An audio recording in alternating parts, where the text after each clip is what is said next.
नमस्कार सर्व दूध धारकांना. तर मित्रांनो, काय बऱ्याच वेळेस गाई म्हशी आपल्या गाभण राहत नाही. तर मित्रांनो, एकच प्रॉब्लेम कधीच नाही राहत. काय होतं, जे लक्षण आपल्याला बाहेरून दिसत नाही, बऱ्याच वेळेस काय होतं ना, आतमध्ये ना गर्भाशयामध्ये इन्फेक्शन असू शकतं.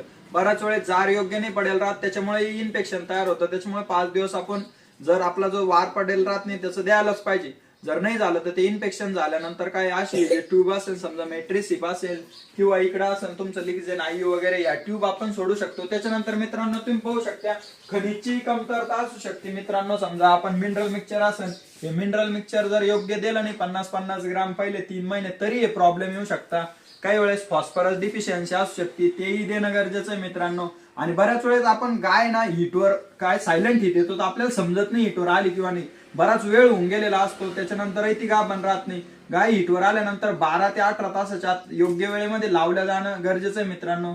त्याच्यानंतर जे असेल, समजा जे डॉक्टर तुमच्याकडे येतात या टेक्निशियन, ते ढोसचं टेम्परेचर वगैरे समजा या गोष्टी योग्य प्रमाणात ठेवलेल्या आहे का नाही, हे पण त्याच्यासाठी गरजेचं आहे मित्रांनो.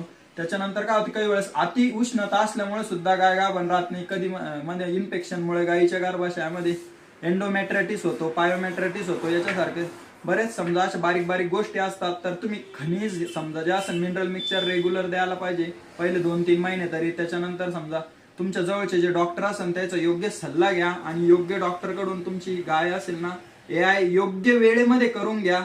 तर मित्रांनो, अशी बरीच माहिती जाणून घेण्यासाठी आमच्या चॅनलला लाईक आणि सबस्क्राईब करा. धन्यवाद.